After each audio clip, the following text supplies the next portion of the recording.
ربات سل ولت حدود یه هفته است که یه سری تغییرات رو توی ربات خودش ایجاد کرده و قراره که بپردازیم ببینیم این آپدیت چیا بهش اضافه شده، چیا کم شده، چه چیزایی تغییر کرده و اینکه چطوری بتونیم تعداد سکه ها یا هم کوین ها یا هر چیزی که اسمش رو می‌خوایم بذاریم رو افزایش بدیم. قسمت لانچ میزنم، وارد سل ولت میشم. اولین تغییر جزئی که داشته اسمش از سل ولت تبدیل شده به سل مگا ولت و اوکی.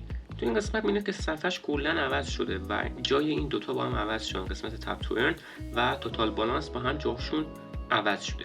یه قسمت دیلی کلایم اضافه شده که شما میتونید هر روز سر بزنید و یک سری سکه جمع کنید که این آپدیتش خیلی خوبه به نظر من و شما تو روز 13 روز 12 میتونید یک دونه از این حالا سل ها به اصطلاح به دست بیارین که چیز خیلی خوبی. الان من روز 5 از قسمت همین بالا سمت راست اگه روش بزنید میتونید بیاین کلیم کنید یا از قسمت اینجا بیاین دیلی ریوارد رو بزنید.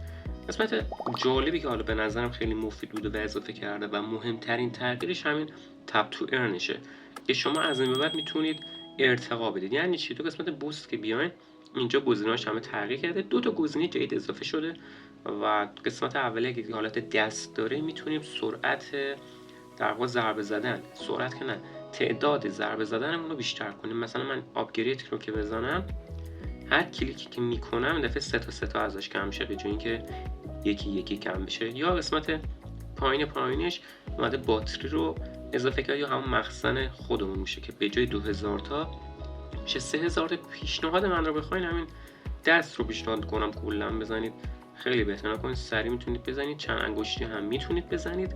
اما اگر خیلی ارتقا دادین ارزششو داره، اگه خیلی کم بزنید مثلا ارتقا ندید ارزش نداره بزنید، چون خیلی باید کلیک کنید تا حداقل 1/10 بهش اضافه بشه. پیشنهاد من اینه که تا میتونید فعلا حدود 12 ساعت الان من تایمشو گذاشتم که هر 12 ساعت بیام کلیم کنم. پیشنهاد میکنم شما هم تایمش رو ارتقا بدید. دیگه چیز خاصی دیگه اضافه نشده، مهمترینش همین دوتا بود و منتظر آپدیت باشید.